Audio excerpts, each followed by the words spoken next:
I will make mistakes in the future. I mean, that's guaranteed. We do not make anything like bet the company decisions that will ever cause us real anguish. That just doesn't happen at Berkshire. But you're not going to make a lot of decisions without making some significant mistakes. Occasionally, they work out very well. Charlie and I and Sandy Gottesman in 1966 bought a department store in Baltimore. Now, there's probably nothing dumber than buying a department store in the mid-1960s.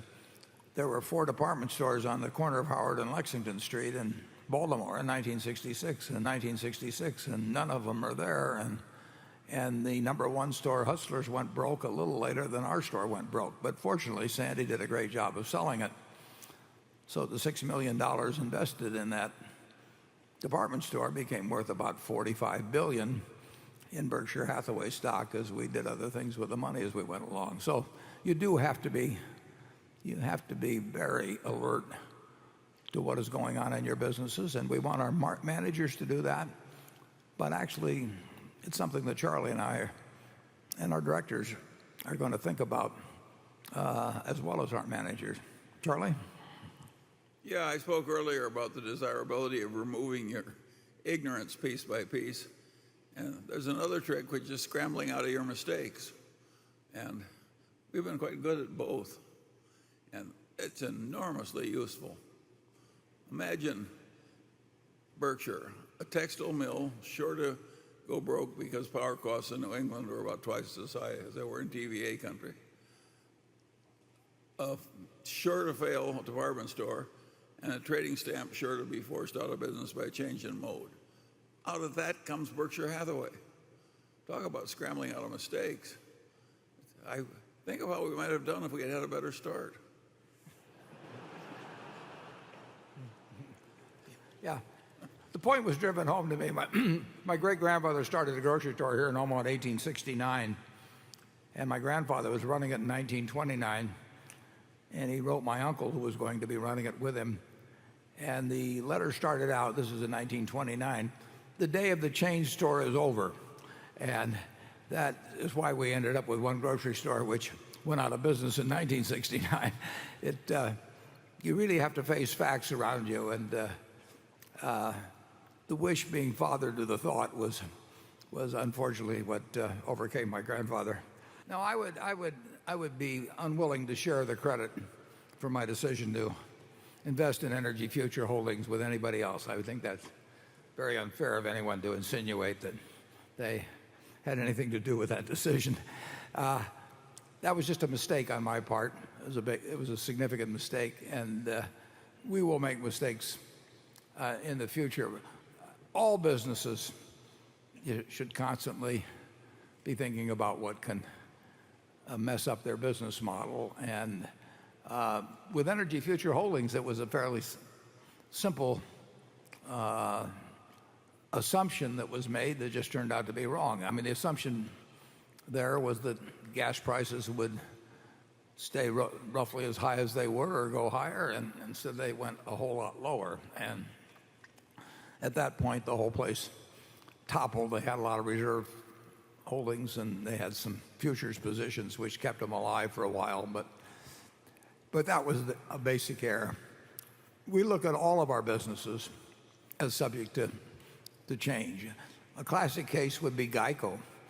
I mean, Geico set out in 1936 to operate at low costs and pass on those low costs to the customer through lower prices for something that was a necessity, auto insurance. And they originally did it by mail offerings, U.S. Postal Service, to people who were government employees. That's where the name comes from, Geico, Government Employees Insurance Company. And they had to adapt over the years, and they adapted first to widening classifications, but they went from the U.S. mail primarily to the telephone, and later went to internet and onto social media. But in there, they stumbled one time too as they went to adapt, and when they left the government employees classification, at one point they became too aggressive about expanding, and they really did go broke. So there's changes going on all of the time, and it's going on with all of our businesses. And we want managers that are thinking about change and what's going to be needed for their business model of the future.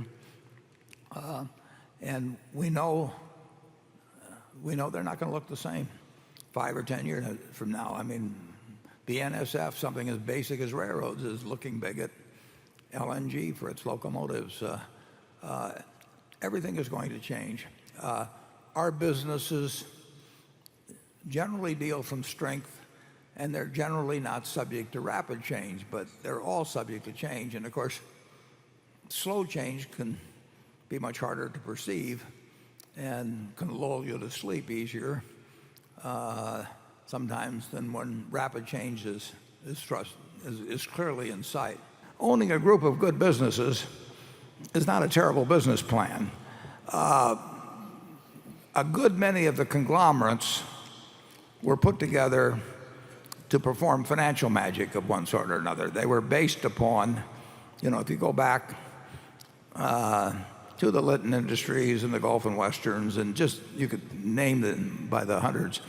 They were really put together, Ling Teng LTV, and on the idea of serial issuance of stock, where you issued stock that was selling at 20 times earnings to buy businesses that were at 10 times earnings. And it was the idea that somehow you could fool people into continuously riding along on this chain letter scheme without the primary thought being given to what you were actually building in the management. I think our business plan makes nothing but great sense to own a group of great businesses, diversified, outstanding managers, conservatively capitalized, and with one enormous advantage, which people don't really understand. I mean, capitalism is about, in an important way, it's about the allocation of capital. And we have a system at Berkshire where we can allocate capital without tax consequences. So we can move businesses from See's Candy that generate surplus capital to other areas. It doesn't hurt See's in the process, and we can move it, as the textbooks say, to places where capital can be usefully employed, like wind farms or whatever it may be. So we are, there's nobody else really better situated to do that than Berkshire Hathaway, and it makes perfectly good sense, but it has to be applied with business-like principles rather than with stock promotion principles. And I would say a great many of the conglomerates have had as their underlying premise stock promotion. You saw what happened with Tyco. Or the serial acquirers were usually interested in issuing a lot of stock. I think if you had to look at one of the primary indicators of what sort of species you're viewing, you would see whether somebody's issuing. If they're issuing stock continuously, one way or another, they probably got a chain letter game going on, and that does come to a bad end. I think our method of acquiring for cash and acquiring good businesses and building many, many sources of growing earning power, I think, is a terrific model. Charlie? Well, I think there are a couple of differences between us and the people who are generally thought to have failed at a conglomerate model. One is we have an alternative when there's nothing to buy in the way of companies. We've got more securities to buy in the insurance company portfolios, and that's an option which most of the other conglomerates didn't have. And number two, they were hell-bent to buy something or other quite regularly, and we don't feel any compulsion to buy. We're willing to just sit until something makes sense. We're quite different. We're a lot more like the Mellon brothers than we are like Gulf and Western. And the Mellon brothers did very, very well for what, 50, 60, 70 years? And they were willing to own minority interests. They were willing to control companies. They were a lot like us. And so I don't think we're a standard conglomerate. And I think we're likely to continue to do very well. Sort of like as if the Mellon brothers had just kept young forever. Now you're talking. Yeah. I don't think in making an investment decision on Berkshire Hathaway or most companies, virtually all of the companies I can think of, that climate change should be a factor in the decision-making process. Charlie? Yeah, I think a lot of the people who think they know how climate change is going to change weather patterns and hurricanes are overclaiming. We're sort of agnostic. It isn't that there isn't some global warming, because there plainly is, but the people who think they know exactly what's going to happen and how many people are going to die from tropical diseases and so forth are mostly talking through their hats. I think there's a class of people who like the idea they've got a calamity to worry about. And And when you say, I mean, just in terms of being an economic variable in making a decision. no, we're not thinking, how can we structure our whole investment program to take into account what we think we know about climate change?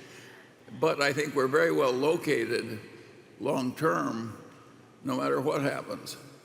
I think that transmission lines and we're going to have to produce a lot more electricity directly from the sun or indirectly through things like wind. And we're beautifully positioned. It's just like Geico made a lot of money when the internet came along that they didn't really plan on. I think we'll make a lot of money as more and more electricity is produced more directly from the sun. So I think we're in a very good shape, but I don't think we deserve any great credit for it. We just stumbled into it.